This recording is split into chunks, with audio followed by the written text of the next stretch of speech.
السلام عليكم ورحمة الله وبركاته. waxaynu qaadaynaa xisaab fasalka lixaad ee dugsiga dhexe manhajka Soomaaliya. Fasalka lixaad ee xisaabta dugsiga dhexe ayaan qaadanaynaa. Fasalka lixaad xisaabtiisa wuxuu ka kooban yahay dhowr cutub ka kooban yahay ama dhowr ciwaan ka kooban yahay ama unit ilaa wuxuu gaaray 9 cutub.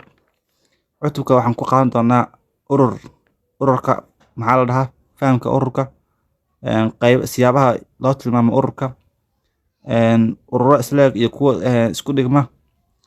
cutubka labaad waxaan ku qaadan doonaa xisaafalada tirooyinka idil. midka saddexaad waxaan ku qaadan doonaa abyoonayaal. ka afraad waxaan ku qaadan doonaa jatabyo iyo jatabtoonayaal ilaa 9 jabtar ama 9 cutub wey. marka waxaan ka bilaabaynaa cutubka koowaad oo fasalka lixaad. cutubka koowaad wuxuu ku saabsan yahay urur ayuu ku saabsan yahay. cutubka koowaad ee jabtarka u horeeya ama maadada xisaabta fasalka lixaadka wuxuu ku saabsan yahay urur.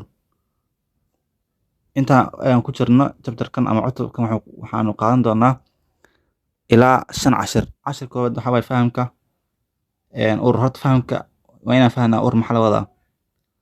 midka labaad ku tirsame urur ayaa lahaa.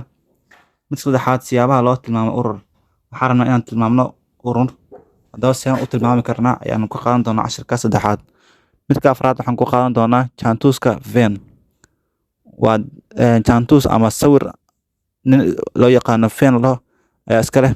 jaantuska sida loo isticmaalo ururka ama sida loo dhexgeliyo ayaanu ku qaadan doonaa. midka shanaad ee cashirka u dambeeya jabtarkan ama cutubkan waxaanu ku qaadan doonaa ururo isleeg iyo ururo isu dhigma.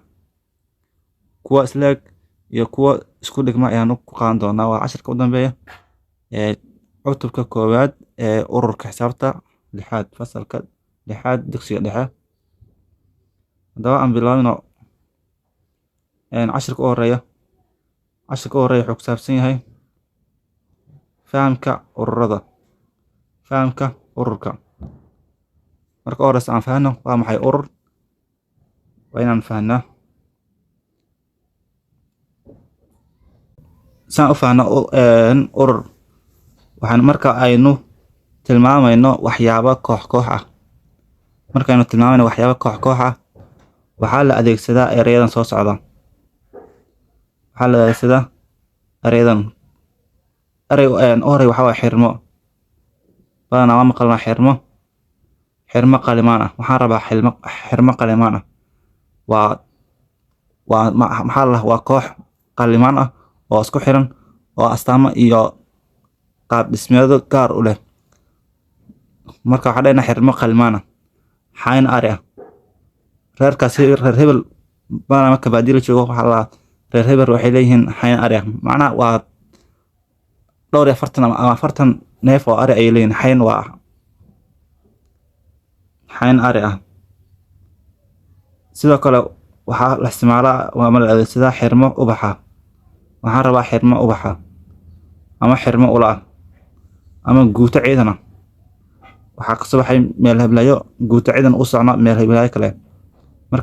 markaan isticmaalayno wax koox ah waxaa la adeegsadaa erayadan xirmo ama xayn ama guuto. intaas ayaa la isticmaalaa iyo kuwo lamid ah. haddaba waxaasi kooxda ah ayaa waxaa loo yaqaanaa urur. macnaha waa urur maxaa la walxo astaamo gaar ah u leh qeexitaan cayiman ama astaamo gaar ah oo la yaqaano leh wey. waxaas ayaa lahaa ama waxaas marka la isticmaalayo koox ayaa waxaa loo yaqaanaa urur.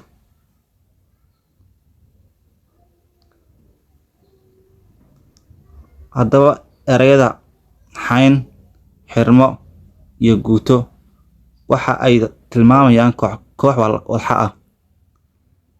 macnaha xayn markaan leenahay xayn ari ah waxay tilmaamaysaa koox ari ah macnaha oo cayiman oo ilaa tirada la yaqaano 40 ama 30 ama 50 neef ah.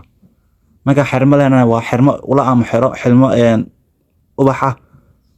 markaas waxay tilmaamayaan ama qeexayaan ama sheegayaan koox walxa ah oo cayiman. sidoo kale marka leenahay guuto ciidan ah ama guuto waxaas ah, waxay sheegaysaa ama tilmaamaysaa koox ciidan ah oo tirada la yaqaano, sidoo kale astaamtooda la yaqaano, dhinac kasta la yaqaano. markaan xisaabtuna waxay isticmaashaa wixii sameeya koox ereyga urur. marka xisaabta joogno dhihi mayno xayn tira ah ama xayn ama xirmo jajab ah, dhihi mayno. waxaan dhahnaa urur ayaa markaan xayn iyo xirmo iyo guuto. markaan xisaabta joogno ma isticmaalayno, waxaan isticmaalaynaa ereyga urur. ereyada hore waxa aan ku bedelaynaa ereyga urur, sida urur qalimaan ah. waxaan soo gatay suuq maanta, waxaan kasoo gatay urur qalimaan ah markaan joogno. xirmo qalimaan ah marka real life, laakiin markaan xisaabta joogno waxaan dhahaynaa urur qalimaan ah ama urur ari ah ama urur ciidan ah. markaan xisaabta joogno waxaan dhahaynaa urur, dhihi mayno guuto ciidan ama xirmo qalima ama maxaa la xayn ari ah, dhihi mayno. waxaan isticmaalaynaa ereyga urur. inaan fahnay ayaan rajeynayaa. waxaa fahanka ereyga urur ama cutubkana ciwaankiisa loo yaqaano urur. haddaan qaadano qeexitaanka urur baan soo maqalay. urur maxaa la horta urur maxaa la dhahaa, seen u qeexaa urur haddaan maqasho waa walxo la isu geeyey oo leh tilmaamo gaar ah. waa walxo la isu geeyey ama la isku daray oo leh tilmaamo gaar ah oo cayiman oo ay loo yaqaano oo shay kale ku darsamayn ayay leeyihiin. tusaale markaan leenahay xayn ari ah, qoyskaas wuxuu leeyahay xayn ari, macnaha xayntaasi qoysas kale oo ay leeyihiin kuma darsamayo. ama waxaan soo gatay xirmo qalin ama maanta magaalada Hiblaayo waxaa ka baxay guuto ciidan ah. markaan leenahay waa guuto la yaqaano oo tiradooda iyo magacyadooda iyo astaamahooda gaarka u leh waa la yaqaanaa, meeshay socdaan iyo meeshay ka imaadeen waa la yaqaanaa. waa urur. waxay leeyihiin tilmaamo gaar ah oo ay si khaas u leeyihiin, isla markaana si cad loo qeexay. waxay leeyihiin tilmaamo astaamaha urur. waxaa lagu gartaa horta waa wax la isku geeyey oo wax keli ah maaha, waa dhowr shay oo la isku dardaray ama la isku geeyey ama la isku geeyey. sidoo kale waxay leeyihiin marka la isku geeyo kadibna waa inay tilmaamo gaar ay leeyihiin, tilmaamo gaar oo shay kale ku darsamayn waa inay leeyihiin. sida shardiga saddexaadna waa inuu si cad loo qeexay oo hadii shayga la qeexan ama astaamo gaar ahayn lahayn waa maaha urur. qeexitaankiisa waxaa lahaa waa urur. ururku waa walxo ama shaygaal la isu geeyey ama la isku daray oo leh tilmaamo gaar ah, astaamo gaar ay leeyihiin, isla markaana si cad loo qeexay ama si cad loo cayimay. kaas ayaa lahaa urur.